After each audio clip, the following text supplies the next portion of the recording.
incertidumbre te invade. Es momento de avanzar. ¿Cuándo acabará esto? ¿Acabará esto?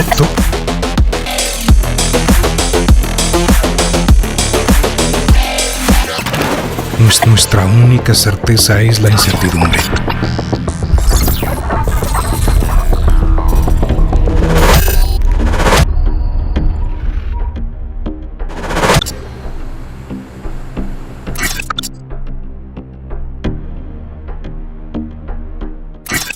Carmen Corrales ha pasado los últimos 9 años de su carrera desde el rol de CEO de agencias multinacionales de marketing y publicidad en la TAM, llevando marcas como P&G, McDonald's, Walmart, Nestlé, Telefónica Movistar, Sanofi, L'Oréal, AB InBev, Grupo Bancolombia, Diageo, Pernod Ricard, Renault, Samsung, Belcorp, Coca-Cola, Audi, Avon, Grupo Falabella, entre otros. Ha trabajado en abrir y hacer crecer agencias en la TAM nombradas como el mejor lugar para trabajar a nivel global para la comunidad LGBTQ.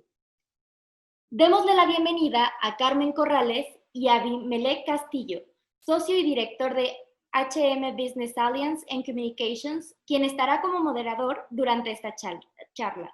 Bienvenidos. Muchas gracias al equipo de Rosebreed por esta oportunidad y muchas gracias también a Carmen por estar con nosotros, por haber aceptado esta invitación para formar parte de Incógnito, este foro que habla de y da paso también a la incertidumbre, porque pues estamos en eso, ¿no? En un momento de incertidumbre. Y encontrarán a lo mejor que el título de esta charla habla de héroes o villanos del cambio social. ¿Y qué significa eso? Pues significa el cambio que todos tenemos que hacer como personas y que Carmen nos va a platicar ahorita un poquito más de eso. Desde hace unas semanas hemos sido testigos de sucesos en el escenario internacional relacionados al abuso del poder y que han hecho resurgir temas como el racismo y la discriminación, ¿no? Y eso ha sido en algún momento como regresar un par de décadas atrás, pero antes de entrar en esto, Carmen, si nos pudieras ayudar a definir y a separar estos dos conceptos de racismo y discriminación, que a veces como que utilizamos de manera indiscriminada y no es lo mismo, ¿no? Quiero aprovechar la ocasión también pues para agradecerte a ti, a Heini, a Rosebreed, especialmente a Rosebreed por pues una dinámica muy poco usual. Creo que hace honor a los momentos en los que estamos viviendo. Incógnito es una forma estupenda de llamar a la curiosidad, a la sorpresa, pero por sobre todo después de ello, llamado a la acción. Y sobre todo por traerme a poder expresar un punto de vista sobre un tema que efectivamente pues bueno, nos duele y nos sensibiliza a todos. Avi, decías muy bien, la realidad es que pues muchas veces utilizamos estas palabras sin conocer muy bien a detalle cuál puede ser la diferencia. Y te comparto al menos mi punto de vista, y es que, digamos, cuando hablamos de discriminación, a mi modo de ver, es que significa que tú estás tratando a una persona de una manera diferente, pero diferente para mal, diferente excluyente. Tratas a una persona peor que a otra cuando tienes las mismas circunstancias o las mismas variables en la mesa. Y ese motivo de discriminación pues puede ser, digamos, de origen étnico, de nacionalidad, de religión, entre muchos otros. Y cuando hablamos de discriminación racial o de racismo, efectivamente pues es un término que tiene una, digamos, un matiz muchísimo más fuerte. Es cuando además de hacer lo anterior, les tratas de una manera inferior. No solamente los tratas excluyendo o los tratas peor bajo las mismas condiciones, sino que los tratas de inferior. Entonces, y de igual manera también tienes estos mismos motivos. Tienes motivos por tratarlos de una manera, digamos, inferior por ser de otra nacionalidad o ser de, digamos, de una etnia, de tener una lengua materna diferente, de tener una religión y el color de piel diferente. Y se produce mucho cuando sientes odio a esa otra persona o a ese grupo de personas, simplemente por el hecho de tener cualidades o características completamente diferentes a las tuyas. Para mí, digamos, lo más trágico de estos dos términos es que tienen algo en común. Y es que ocurren a diario y tienen un impacto enorme en impedir el progreso de millones de personas en todo el mundo. El racismo y la intolerancia realmente destruyen vidas y comunidades por medio de, pues obviamente, diversas manifestaciones que hacen, desde privar a una persona, por ejemplo, en los principios fundamentales de igualdad, hasta, digamos, propiciar el odio étnico para conducir inclusive pues, al genocidio, como hemos visto desafortunadamente pues, en los últimos días. Yo quería citar, hay muchas frases de Nelson Mandela que son muy reflexivas, pero quería citar una que es muy sencilla, pero muy contundente. Y es que nadie nace odiando a una persona por ser diferente a ella. Todo se aprende. Y he recordado a propósito de este tema un estudio que tuvo pues, mucho impacto en los años 40 y que volvió a tener nuevamente impacto en el 2016. Un estudio que se llama Doll Test, es básicamente como la prueba de las muñecas, en la que estamos sometiendo a niños a poder clasificar a dos muñecos que tienen color de piel diferente y caracterizarlos y hasta cierto punto estereotiparlos y ver cuál es el resultado de ello. Realmente más allá de un sinnúmero de interpretaciones que puede traer a colación este estudio y que voy a pedirles a ustedes si pueden por favor colocarlo a manera de reflexión también de la audiencia, es que efectivamente muestra un vínculo muy fuerte entre lo que conocemos y en base a ello tener el criterio para juzgar. Y estamos hablando de simplemente niños. Entonces, por eso hago la referencia, digamos, al quote de Nelson Mandela que dice, pues nadie nace odiando a esa otra persona. Aprendemos, digamos, a clasificar, a jerarquizar a las personas, pues por un sinnúmero, digamos, de lamentables temas. Entonces, no sé, Abby, si tú o el equipo, Dani o el equipo de Rose Brief, no, podrían hacerme el inmenso favor de pasar el video y creo que puede ser una linda reflexión para quienes nos están escuchando.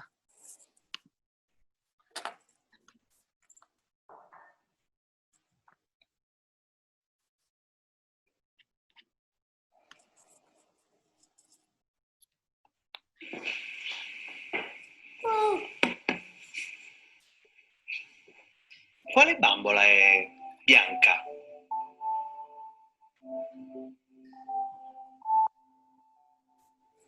Quale bambola è nera? Quale delle due è bella?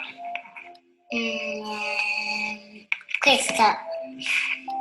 Qual è quella bella? Qual è quella brutta? Qual è quella buona? Quale è cattiva?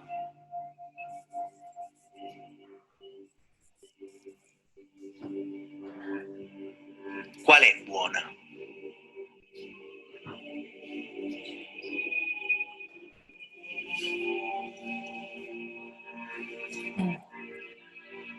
Lei. Perché è buona? Perché ha gli occhi celesti. Quale è cattiva?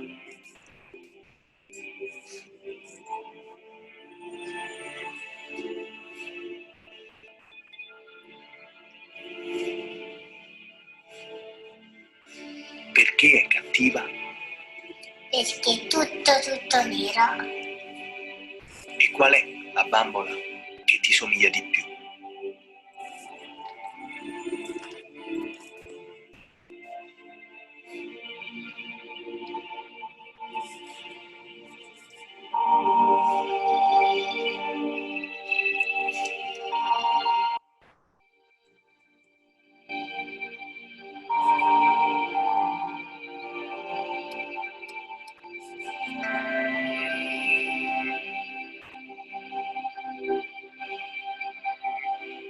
Quale bambola è nera? È offeso. Tu. Perché mi hai chiamato nero? Perché ti offendi? Mi offendi perché altri bambini mi hanno offeso con cattiveria. Pero esto mi sta guardando storto.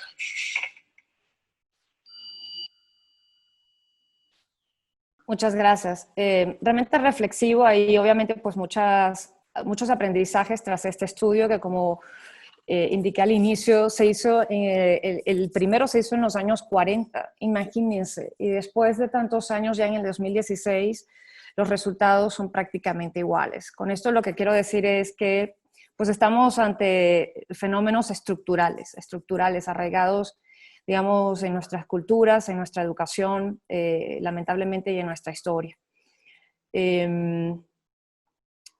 Hay algo que me conmueve mucho de este estudio y del video, y es cómo poco a poco los niños que se van dando cuenta de las cosas que señalan como negativos están señalándose a ellos mismos. Ellos se están dando cuenta que están siendo un espejo de lo que ellos mismos están respondiendo. Y si notan el lenguaje corporal de los niños, francamente da mucha tristeza cómo ellos se van dando cuenta poco a poco de que no es el reflejo que ellos quieren ser para otros, ¿no? Es al menos un poco, pues, divagando mis reflexiones al respecto. Muchas gracias por el ejemplo, Carmen. Y sí, como bien dices, se ve la carita, ¿no? Cuando les hacen esta pregunta de quién es más parecido a ti, de repente la expresión de los niños cambia totalmente, ¿no? Pero mencionaste palabras y frases muy interesantes ahorita que definíamos estos conceptos y hablabas mencionaste odio, mencionaste también tener características diferentes a las propias, todo se aprende.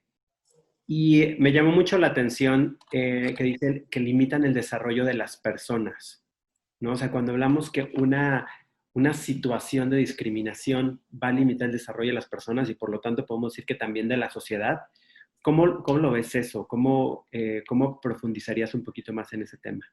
Seguro. Mira, un poco haciendo referencia a los sucesos lamentables que hemos visto en estos últimos días, la realidad es que al lamentablemente vivirlo a diario, ¿sí?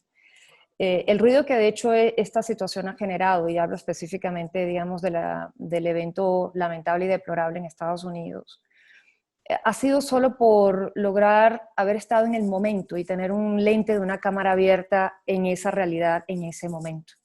Pero la verdad es que esto ocurre a diario, no quizás con las mismas consecuencias, pero ocurre a diario. Y ese ocurre a diario va desde esos comportamientos que parecen inofensivos, ¿no? Como por ejemplo decir nosotros y ellos, ¿sí? O hacer chistes completamente estereotípicos o tener adjetivos calificativos despectivos para las personas. ¿Sí? Y es precisamente cuando esas actitudes que se van acumulando se van convirtiendo en esas experiencias que son dolorosas para esas personas que están siendo afectadas. Ahí es donde yo me refiero, digamos, a lo que quiero caer es en el impacto que estas experiencias generan como un caldo de cultivo, como un germen, que cada vez va aumentando, desafortunadamente, más en la discriminación y en el racismo. Obviamente comienza desde el acceso restringido pues, a la educación, al mercado laboral, a la vivienda inclusive, al aumento de las sospechas de una persona que puede estar o no haciendo, digamos, algo inapropiado sin tener las bases para apuntarlo, y llegando a generar agresiones, asesinatos, genocidios, en fin. Entonces, para mí hay, digamos, un cóctel, insisto, muy desafortunado en ese sentido, y es cómo llega a tener un impacto tan lamentable en las personas que logras generar un cambio de conducta y de posible futuro enorme en muchas personas.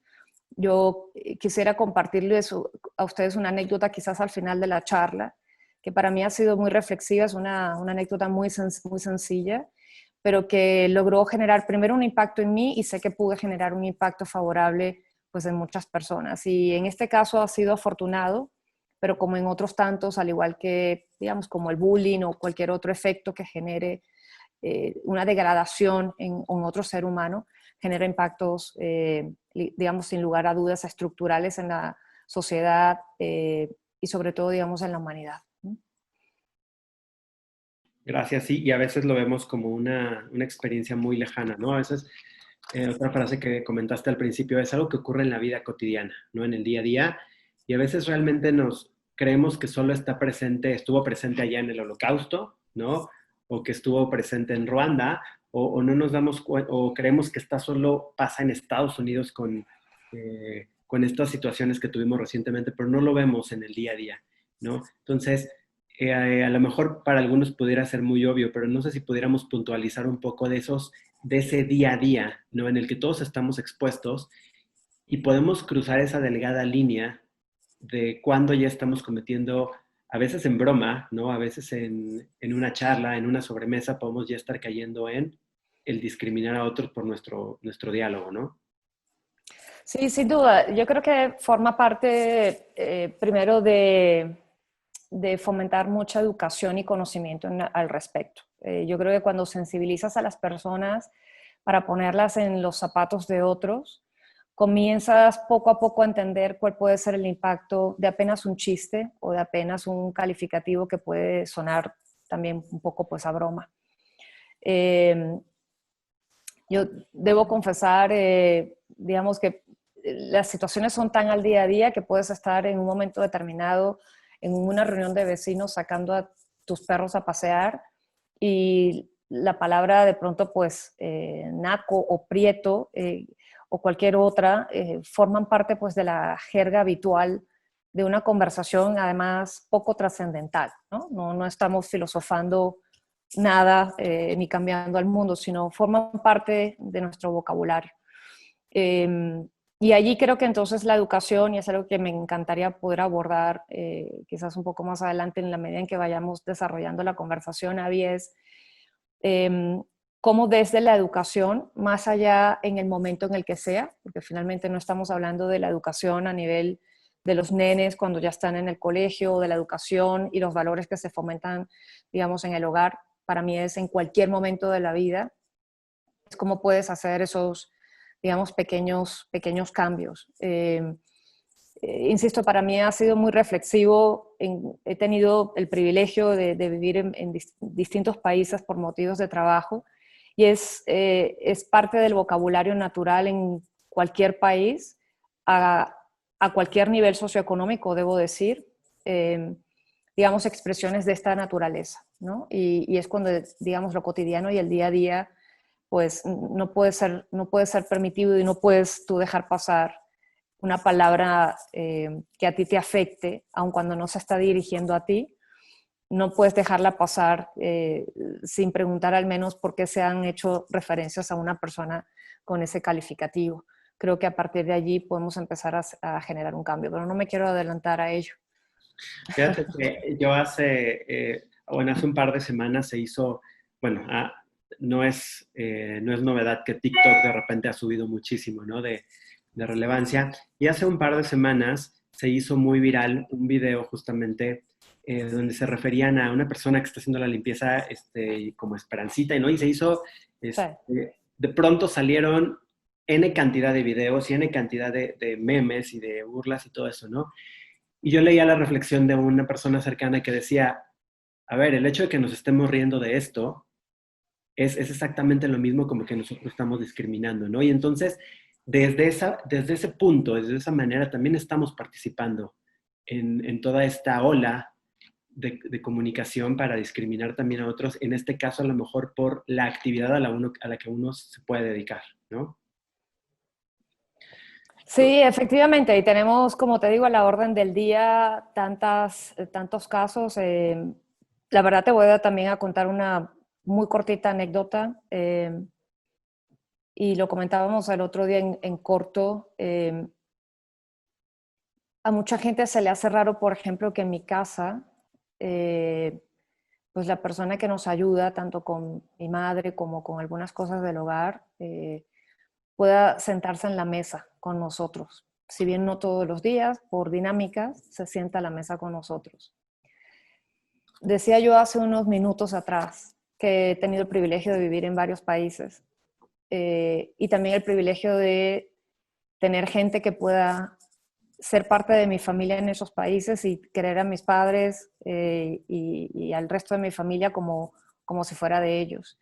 Y hoy por hoy son las personas que pues ayer, por ejemplo, de forma casi inmediata cuando ocurrió el sismo, fueron las personas que me escribieron.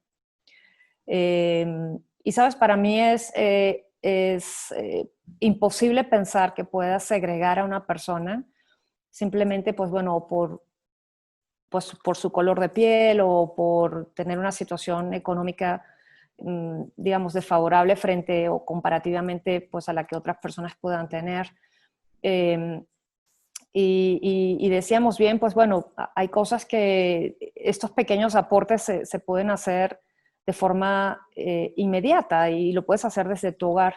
Pero volviendo al punto que mencionas de TikTok, hacíamos referencia, curiosamente, pues a ese voice que se había creado y luego todas las réplicas que se habían generado. Y hay algo muy curioso, y es que pues en casas también de estas personas se hacen estos videos. Entonces ahí es cuando comienzo yo a pensar que, digamos, la gravedad no es simplemente, cuando digo yo que es un problema estructural, ¿sabes? Es un problema estructural y de todos los niveles, y de todos los colores y de todas las religiones. Porque finalmente, y es algo muy duro de decir, creo que todos en algún momento somos racistas, porque no sabemos que ese pequeñito impacto, ese pequeñito chiste puede generar, evidentemente, pues un impacto desfavorable en otra persona. Entonces, siempre leemos, lo digo además con mucho respeto, leemos que mucho en nuestros países, hablo de habla hispana en Latinoamérica, pues somos muy racistas, muy clasistas, muy jerarcas. Y la realidad es que sí, y creo que no hay una sola persona que pueda decir yo en lo absoluto, en blanco y negro, no he tenido yo algún pensamiento desafortunado en ese sentido. Entonces, pues sí, mi querido amigo Avi, hasta en ese sentido, hasta en un chiste o un meme o en un video en TikTok, pues notas evidentemente sin querer, estoy hablando sin querer, sin la mayor intención, un posible impacto negativo en otra persona. Muchas gracias. También, digamos que en la esfera política y en la esfera, sobre todo en la esfera, por ejemplo, de las relaciones internacionales, se ha dicho que el racismo y la discriminación deben abordarse desde la protección y promoción de los derechos humanos, ¿no? Uh-huh. Pero esto, y que el punto inicial es el poner leyes que puedan generar la erradicación de estas prácticas. Sin embargo, esto habla un poquito en una esfera política y de las dependencias, ¿no? Las dependencias tienen la labor de no discriminar, pero ¿cómo eso baja a las funciones que desarrollamos todos los demás que no estamos en el ente público? Y cómo eso baja también a la vida personal, porque no quiere decir que porque no tenemos esa situación jerárquica de poder en una institución pública, no podamos hacer una práctica de discriminación, ¿no? Entonces, ¿cómo bajaría el proteger y promover los derechos humanos hacia la vida? Primero pensemos hacia las actividades profesionales y económicas que realizamos y después pensemos ya en la parte personal. Sí, tu punto es excelente porque creo que al igual que cualquier problema estructural, digamos los de a pie, como tú y yo, pensamos que debe resolverlo un tercero, ¿no? Un tercero que tiene pues el músculo, el poder, el alcance para poder resolverle. Y si bien es cierto, organismos como la ONU, ACNUR, ONGs quizás de menor calibre que sí funcionan a escalas locales, regionales y también globales, tienen, digamos, un gran aporte. Creo que sin lugar a dudas, y pues como todo en la vida, cuando hablas de movimientos que puedan generar cambios, desde un cambio para poder comer más saludable, hacer más ejercicio y ser mejor persona, hasta cambios tan trascendentales como, digamos, erradicar un problema estructural, pasa netamente, digamos, por el aporte que puede hacer cada uno. Y en ese sentido, por ejemplo, en mi ámbito profesional, creo que tenemos una gran deuda en ese sentido con la disciplina de la comunicación, por así decirlo. Digamos, hay algo que tienen en común muchas profesiones y es que puedes aportar de una forma genuina a través de la expresión, de la creatividad, de la voz y sobre todo de la exposición de sentimientos y emociones a que se pueda lograr educar. Y lo digo con mucho respeto, cuando digo educar es concientizar, educar, pues a las grandes masas, aunque sea de a uno en uno, pero llevándolo a un efecto multiplicador. Yo insisto, para mí la conducta que pueda no ser racista o discriminatoria va a fomentarse netamente desde el conocimiento, desde la apertura de las ideas, desde poder comunicar este tipo de temas de una forma muy abierta, desde la libertad incluso hasta de conciencia, Abby.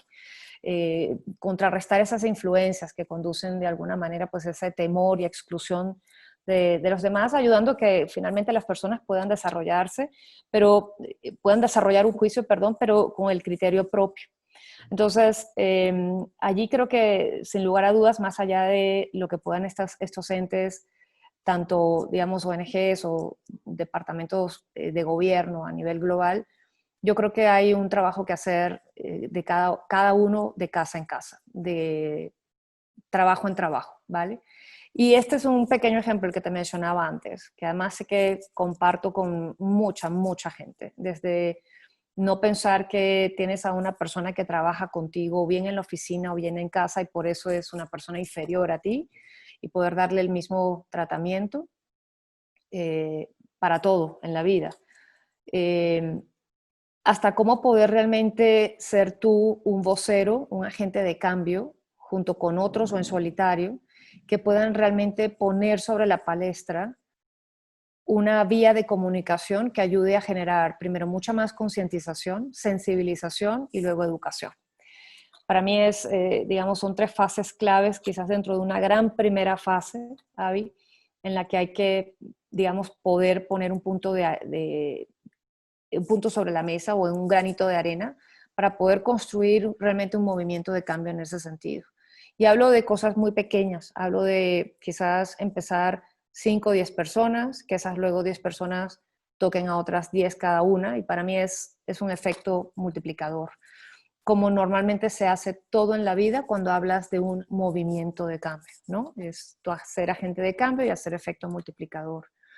Tenemos algunas ideas para compartir, quizás al final ya de la llamada, si me permites, y creo que es un punto también primero de moraleja y de iniciativa en la que queremos convocar al resto de la audiencia que hoy tenemos en esta charla, para que justamente esto no quede en palabras, ¿no? Imagínate yo hablar de concientización, sensibilización, educación y que estamos hablando de efectos multiplicador y que no traigamos algo sobre la mesa que podamos ofrecer, empezar ya. Más lo que hemos obviamente pues empezado a nivel personal, seguramente pues muchos de ustedes. Hace rato comentaste que hay una anécdota que nos quieres compartir, ¿no? Y seguramente es una anécdota que nos va a generar empatía y que ha provocado un impacto profundo y importante en tu vida. Entonces, ¿quieres compartirnos un poco más? Sí, yo voy a decirle a la audiencia que lo chismeamos antes de venir a esta llamada. Vamos a reírnos. Y recuerdo que cuando me dijiste, Carmen, ¿tendrás alguna anécdota para compartir ese día? Yo no lo pensé y sé que tengo muchas anécdotas a mis 49 años de edad, tengo muchas, pero me voy a remontar a una que ocurrió en mi vida a los 8 años de edad. Mientras yo estudiaba en el colegio, en primaria, estudié pues, mi primaria y mi bachillerato en Venezuela, en un colegio de monjas, en un colegio católico. Y tuvimos ocasión en un momento determinado de participar como voluntarios en trabajo social. Fíjate, ya desde ese punto de vista, denominarle trabajo social a la oportunidad de tú poder disponer de tu tiempo para enseñarle a personas que trabajan en el hogar, digamos, en ese momento en Venezuela, enseñarles a aprender a leer y a escribir, para mí no era considerado un trabajo social. Pero bueno, me apunté, no porque de alguna manera yo a los 7 u 8 años hubiera tenido yo un momento de claridad y de visión mágica en mi vida, sino porque simplemente me apetecía. Yo era como muy, digamos, activa en muchas, digamos, actividades, aunque valga la redundancia, en el colegio extracurriculares, y me apunté. Y mucha gente me apuntaba y me decía, ¿qué vas a hacer? Eso de pronto es gente que no puede aprender o pues ya les tocó vivir así. Lo hacían con muy sana intención. Estamos hablando de que yo tenía 8 años. Y mis amiguitas, pues bueno, igual, 8 años. Y me decían, pues ¿para qué? Pues no, mejor ¿por qué no venimos al vóley? O ¿por qué no venimos al básquet? O porque simplemente el domingo no vamos al cine. Y yo dije, lo voy a intentar, voy a probar a ver, porque era para mí también un lado curioso. Y recuerdo que el primer día para mí fue un impacto llegar a un salón a esos 8 años y ver gente adulta y ver gente también de mi edad que, digamos, laboraban en casas de familia ayudando con las labores del hogar, y me enfrenté a una situación en la que habían 40 personas de escasos recursos. Podría en ese momento una persona con otro criterio que no el que ahora tenemos tú y yo y seguramente la audiencia, retratar ese escenario como 40 personas quizás con un color de piel distinto, vestidas de una forma distinta a la que tú habitualmente veías, pero con ojos un poco como de miedo porque no sabían a qué se iban a aventurar, y sobre todo porque iban a ver a una niña que sí que había estado estudiando y que tenía otras oportunidades, entrar a un salón y ver que esa niña les iba a dar clases. Para mí desde ese día fue, digamos, un impacto porque caí en que yo no vivía en una burbuja. Y yo no vivía en una burbuja, yo simplemente era una persona digamos, de una familia de clase media, con dificultades muchas veces, vamos.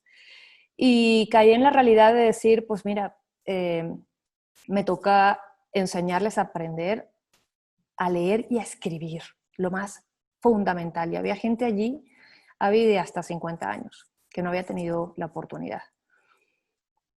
Ese día yo pregunté para qué querían aprender a leer y a escribir, y me dijeron, francamente, pues para tener un futuro, tenemos sueños.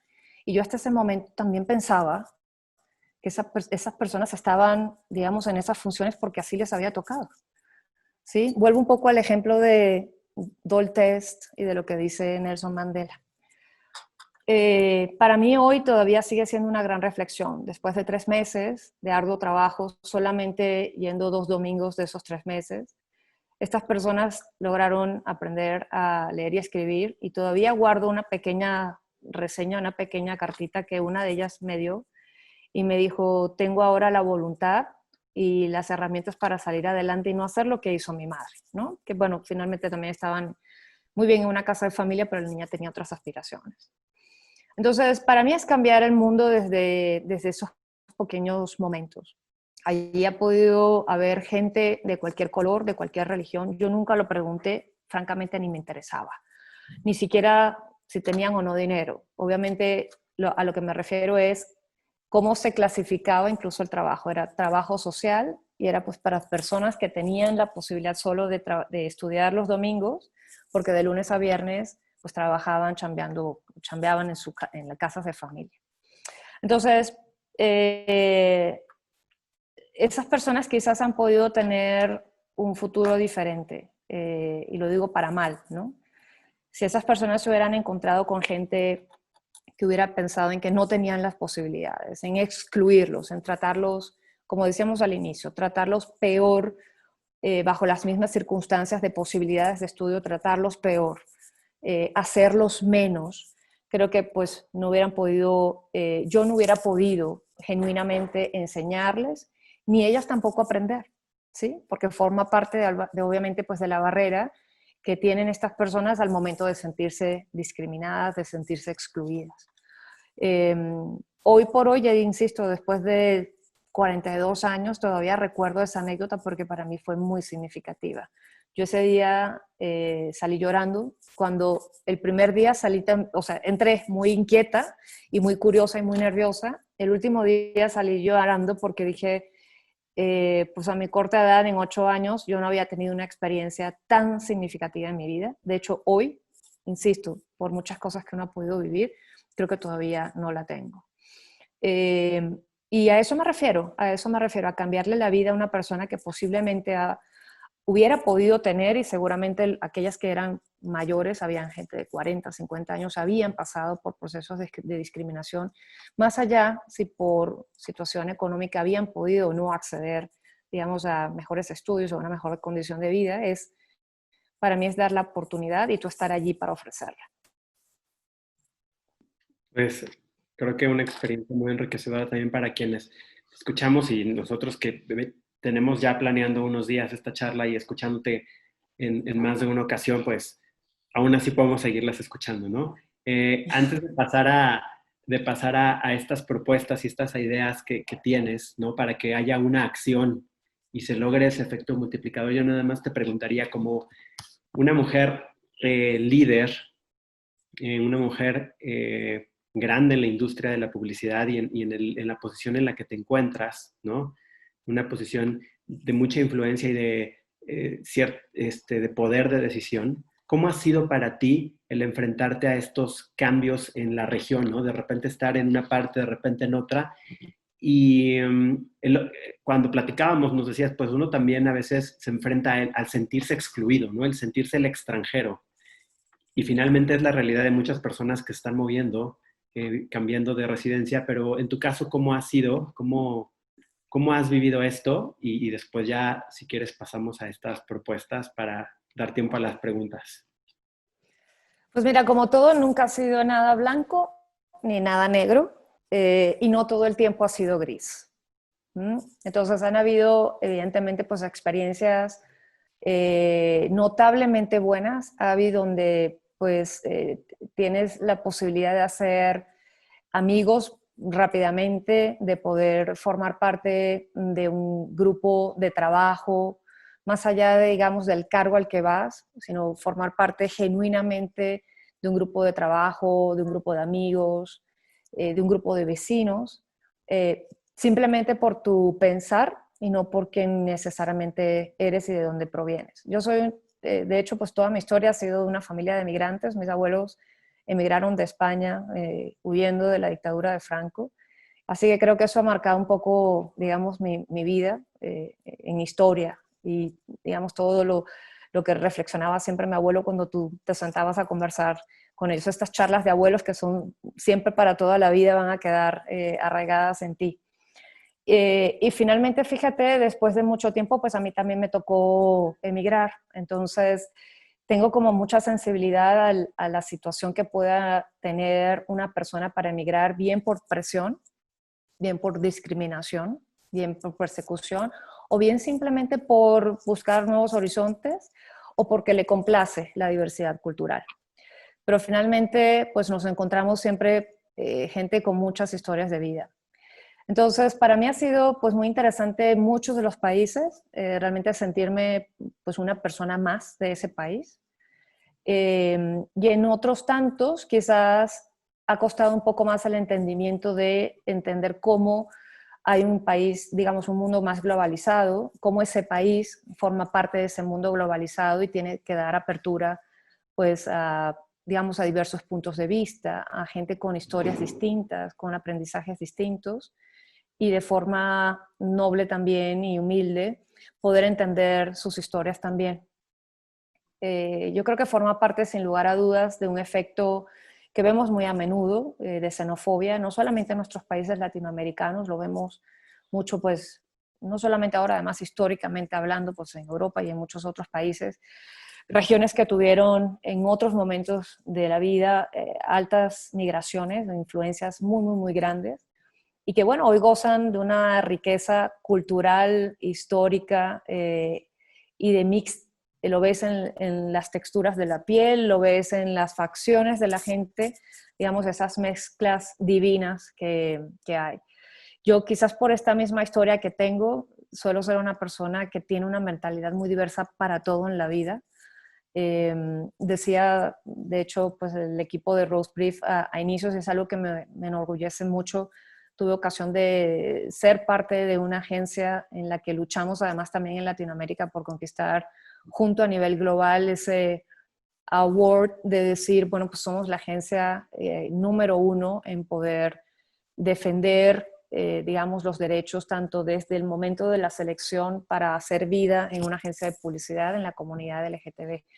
Entonces, para mí, digamos, todo tipo de discriminación, sea xenofobia, para, digamos, explicar el punto puntual, el punto que estás trayendo a la mesa, o, digamos, racismo o discriminación por un tipo de religión, en fin, pues está a la orden del día en todos los países, mi querido Avi. Creo que ahí en ese sentido somos diferentes, pero muy iguales para muchas cosas también.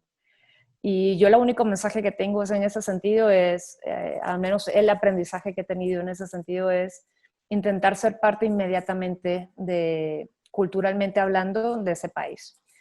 No forzosamente, pero sí disfrutándolo.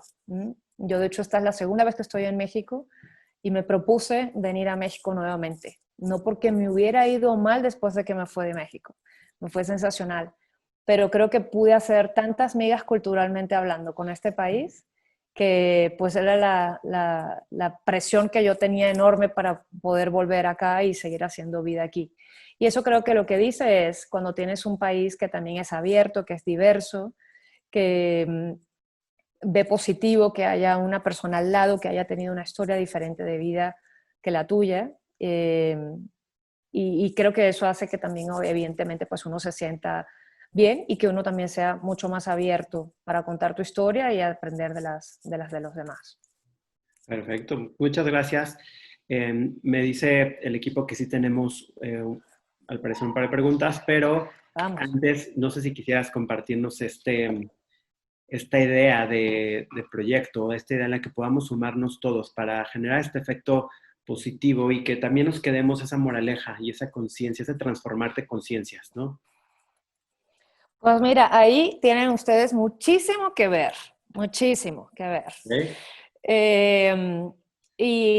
Recuerdo que hace semanas atrás hablábamos, y para ser además congruentes con lo que hemos charlado el día de hoy, es cómo sensibilizar, cómo concientizar para luego accionar y hacer que luego toda esa gente que está accionando tenga un efecto multiplicador en otros, es empezar por esta primera fase. Y la posibilidad de que podamos tener diversas audiencias y diversos colaboradores que puedan generar contenidos en las múltiples facetas que todo el tema de discriminación, racismo, junto con otros que puedan contribuir directa o indirectamente en estos temas, a cambiar vidas, puede ser sin lugar a dudas un proyecto hermoso. Lo hago, digamos, en el marco de la comunicación, en el marco de generar contenidos, en el marco de conversar y de proponer puntos de vista, porque es en esencia lo que yo hago a nivel profesional y lo que ustedes también hacen. Entonces, creo que establecer una plataforma en la que podamos volcar los puntos de vista, más proyectos de gente, pues en eso, en una plataforma de contenidos y que ayude a hacer toda esta primera fase, digamos, de sensibilizar, concientizar e ir moviendo poco a poco a las personas para que puedan hacer ese efecto multiplicador, me parece que puede ser un proyecto pues muy elegante. Yo ahí más bien lo que quisiera es que tú pudieras terminar de comentarle a la audiencia cómo le estamos dando forma a este proyecto y que además les invitemos a que puedan ser parte de esto con carácter inmediato. Claro, sí, aquí es muy importante, como bien dices, que todos generemos contenido desde distintas visiones y desde distintos puntos, ¿no? Creo que la moraleja más grande que nos podemos llevar también es el que a veces no nos damos cuenta cuando estamos cayendo en eso, ¿no? En esas pequeñas sutilezas donde ya estamos cayendo en la discriminación y en el hacer una burla. Y lo primero es empezar por ahí, ¿no? Y como detectar esa alerta roja de ahí está y tratar de evitarlo. A veces creemos que no pasa nada, pero algo bien interesante que dijiste es no sabemos cómo está afectando la vida de los demás, ¿no? Y creo que también el tema de desarrollar es una plataforma robusta, una plataforma donde todos vayamos sumando, ¿no? Y donde sea colaborativa. Están muy de moda, y no solo muy de moda, sino es lo de hoy, ¿no? La democracia de la comunicación, la democracia de la colaboración, ¿no? Entonces, donde todos podamos sumando, creo que va a ser muy bueno y muy fuerte. Nos lo vamos a llevar de tarea también para con el equipo de Rosbry nos ayuden después a hacer esa promoción, ¿no? Y podamos generar algo positivo, viéndolo también desde el punto de vista que lo comentaste, ¿no? No como que no tenemos el poder para hacer un cambio, sí tenemos el poder, porque tenemos, el ciudadano de calle tiene un poder de influencia más fuerte a veces que el gran influencer, ¿no? ¿Por qué? Porque Claro. engancha más con los cercanos, ¿no? Entonces, le voy a pedir a Alondra, si nos puede compartir la pregunta que tiene por ahí. Hola, Avi y Carmen. Bueno, primero les quiero agradecer por esta plática realmente tan enriquecedora y claro, nosotras felices de poder colaborar con ustedes. La pregunta es, ¿cómo la publicidad puede aliarse con actores de la innovación social para generar cambios significativos en las comunidades que los necesitan? Sí, genial, la verdad es un punto supremamente interesante y voy a llamar a una reflexión sobre, digamos, un camino que está construyendo la publicidad en otros países y que me encantaría poder avanzar también en este país, inclusive como industria y no solamente como, digamos, una o dos agencias.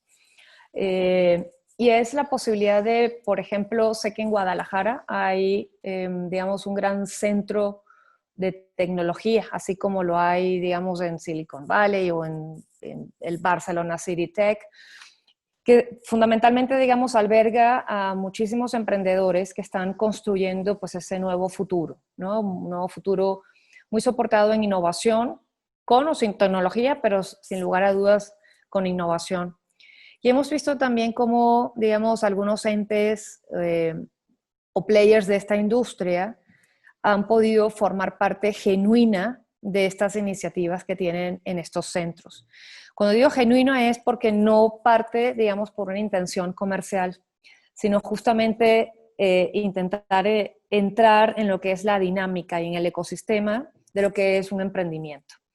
Cómo realmente desde nuestro lado, desde la comunicación, podemos brindar una asesoría interesante para cómo poder maximizar, masificar y amplificar los éxitos o no tan éxitos de lo que se está logrando en estos ecosistemas, ¿vale? Prefiero llamarle como ecosistemas porque ni son comunidades, ni son industrias, sino es una cosa tan enriquecedora y es un mix de tantas cosas. Y lo hemos visto, particularmente, digamos, pues, yo tuve el privilegio también de vivir un tiempo en España y vi muy de cerca lo que se hacía en Barcelona City Tech. Y recuerdo que yo conversaba mucho cuando iba a volver acá a México, decía, yo quiero hacer algo con la gente en Guadalajara y todo el centro de tecnología que hay allí porque hay una oportunidad perfecta, insisto, no como negocio, sino para poder seguir desarrollando con muchas más bases soportadas, digamos, una innovación genuina y que si esa innovación en el marco del emprendimiento tiene un impacto social, sin lugar a dudas, estamos hablando de algo que tiene mucho que ver con lo que estamos diciendo desde el minuto uno en la charla. Va a poder solventar un problema estructural, ¿vale? Sea cual sea la dimensión social en la que esa innovación pueda suscitarse.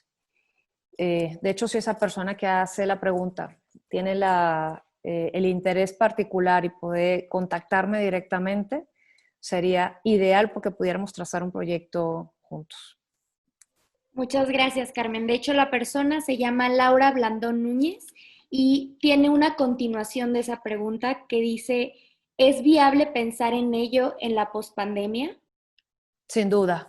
Laura, muchas gracias por esas dos preguntas. Yo creo que más bien hace mayor sentido aún, digamos, poder acelerar, de hecho, acelerar iniciativas de esta naturaleza. Y aquí me puedo largar yo una hora más de charla porque son temas que además me apasionan mucho. Obviamente, pues lo que vemos como un gran aprendizaje es cómo nos hemos reinventado desde el señor de la esquina que tenía un puesto de tamal hasta una gran empresa global con sede en Suiza en esta temporada. Digo, iba a decir 3, 4 meses, pero bueno, finalmente cada país ha tomado el tiempo prudente en este sentido.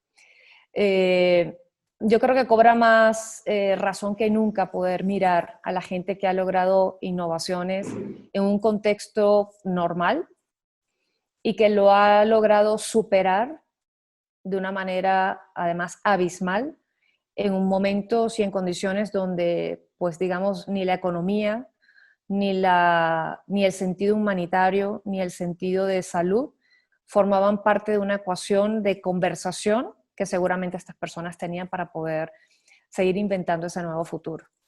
Yo no quiero recalcar frases muy dichas que pueden sonar muy a cliché, pero realmente tienen mayor vigencia que nunca, y es que efectivamente pues en las crisis es cuando mayores innovaciones se logran ver. Yo diría, todavía no estamos en el post-pandemia, estamos evidentemente pues viendo resultados desafortunados de segundos y terceros brotes en algunas otras ciudades del mundo. Yo preferiría pensar que estamos en una condición donde hay variables que hoy más que nunca hacen sentido para que iniciativas como las que estamos hablando de innovación, y si tienen un impacto de innovación social mucho más, cobren mayor vida. Y lo digo no solamente porque hace el mayor sentido del mundo por todas las tendencias que hemos visto y lo que hemos sufrido y padecido y aprendido en estas crisis, sino porque además es fundamental poner un punto de vista en el marco de, por cierto, empresa privada y empresa pública, un punto de vista que pueda desde la sociedad tener un impacto trascendental en la industria privada, en la industria pública, pero también en la economía, en el marco sanitario y en el marco emocional también de la gente. Porque si hay algo que tiene un impacto trascendental social, obviamente pues abarca a todos esos ejes. Para mí estas las personas que puedan estar, digamos, trabajando en estas iniciativas, sean de la generación que sean, son las grandes visionarias, son las que de alguna manera han puesto en estos meses sobre los ojos de todos la lectura de lo que han hecho maravillosamente para reconvertir posiblemente un negocio o digamos, una iniciativa, sea cual sea. Entonces, para mí ya no es siquiera prepandemia, pospandemia, durante pandemia. Para mí hace más sentido que nunca hacerlo ya. Pues lo tendremos. ¿Tendremos alguna otra? De hecho, aquí Laura nos comparte que ella es de Colombia y que le encantaría poder colaborar con ustedes. Entonces ya Fabuloso. yo te paso su correo y con gusto. Y tenemos una última pregunta. Dice, ¿qué consejo daría para iniciar una campaña publicitaria con temas de inclusión? Muy buena pregunta. Y la realidad es, para mí, y quizás puedo ser un poco retórica en ese sentido, hoy tenemos sobre la palestra la posibilidad de no trabajar solamente arquitecturas de marcas y brief contundentes sobre lo que una marca quiere decir en un momento determinado o un negocio detrás de esa marca. En estos momentos, ya hace ya unos cuantos años, debo decir quizás 4 o 5, vemos, digamos, con mucha notoriedad en el ámbito del marketing y las marcas y la publicidad, el desarrollo de propósitos de marca.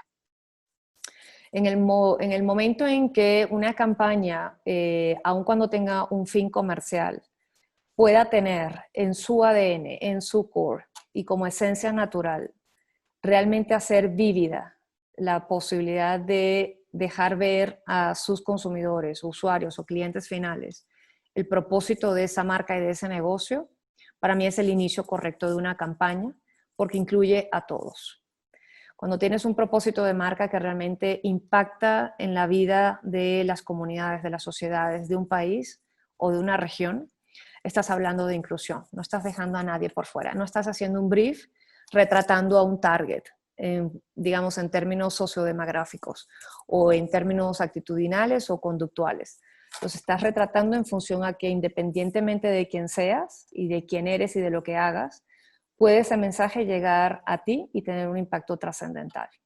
Entonces, para mí la respuesta es punto número 1, teniendo el propósito de la marca como primer punto y el objetivo de negocios y el objetivo de marketing de segundo.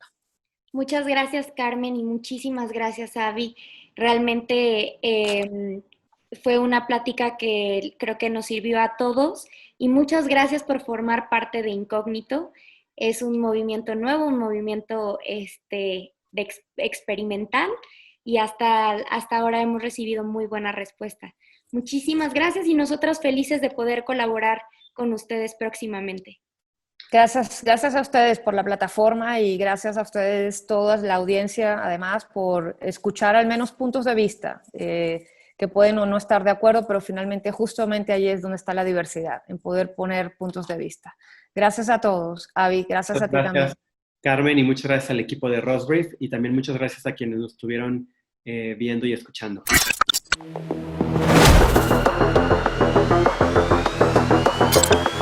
La incertidumbre te invade. Es momento de avanzar. ¿Cuándo acabará esto? ¿Acabará esto?